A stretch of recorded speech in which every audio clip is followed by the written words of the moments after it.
welcome to the channel. This is the second time I'm filming this because the first time I didn't have the microphone turned on, so the sound was really screwed up. So that might have been what happened with the last video, or it could be the batteries are dying in the external mic. Alright, so this is just a quick update on what to do with Connecticut Others in regards to Form 1ing it as an SBR with the ATF. So in another video, when I gave an update about what to do with your Connecticut Other, the state had said stand by, they're working with the ATF, and they gave us no definitive answer. Well, luckily, 2 days ago, I guess if you want to think it's lucky, I don't know.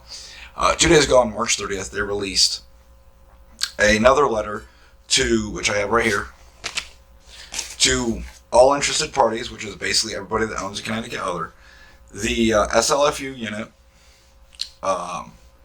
in regards to the ATF Form 1 submissions.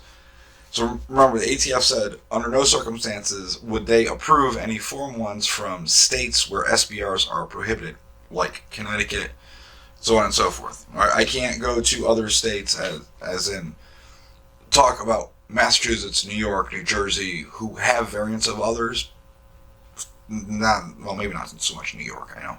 They had others for a while, and then they said regardless of if they were legal or not, they don't like them, and you can't have them. And there's a whole big thing about that with double defense and all that. We're not going to get into that right now. Alright, so what does the letter say?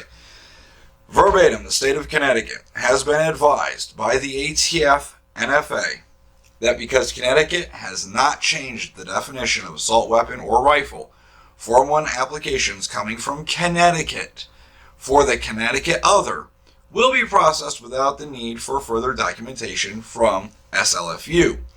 Just as a reminder, the issuance of a tax stamp for what is federally defined as a short-barreled rifle, or SBR, does not allow the holder to modify the firearm from a Connecticut Other to what is defined as an assault weapon in Connecticut.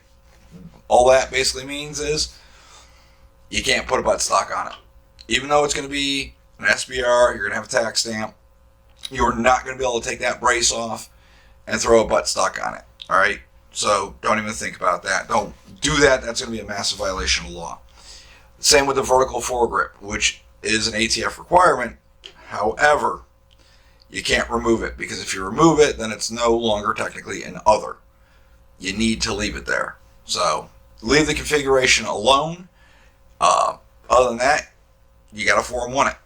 Alright, you need to do a lot of stuff. You need to fill out the form, obviously you need to get fingerprinted.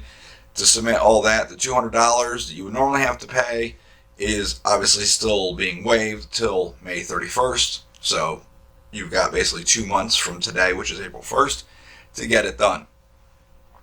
If you've never filled out a Form 1, which can be a little confusing, a little daunting, there are places that will help you. I talked to Tom Davis from Tom's Guns out in Naugatuck, and for $30 he will do your fingerprinting on site, and then you can do your Form 1 and submit it. I asked about using the kiosk. You cannot use the kiosk. You have to use good old pen and paper. Alright, you got to fill it out, mail it in type thing. I know the guys over at Swamp Yankee in Jewett City. I don't know what fee they charge. However, they did say they can help you with the entire process. So I'm assuming fingerprinting and helping you fill out the form. Heck, I think in one of their posts they said they'll even fill out the form for you with you watching over the shoulder. You'll have to provide photographs of your lower, the part that's actually engraved with manufacturer markings, serial number, things of that nature. So now you have to ask the ATF permission to own your gun. Where it really starts to get tricky is if you ever want to move out of state. If you decide you are going to leave, remember, you now have an SBR, for all intents and purposes, that's outside of Connecticut. That's going to be an entire other fiasco. More red tape and hurdles to jump through. Or if you're taking some sort of training course and you have to travel out of state and you want to take that particular gun with you, now you're trying to traverse state lines with an SBR, so you have to go through all of those hurdles with ATF letting them know you're taking it out of state, so on and so forth. So just more headaches on top of headaches. But that's the update. The weather today is really crappy here in Connecticut. So I think I'm going to go chillax with the family and kick it. Alright, you guys have a great rest of your day. I hope this helps. If you have any questions, throw them in the comments. I'll do my best to answer them. If not, I definitely can point you in the right direction. Give Tom a call at Tom's Guns in Naugatuck. I'm sure he'll be able to help you out. Or call the guys up at Swamp Yankee in Jewett City. I myself am going to reach out to them because I have to do my guns.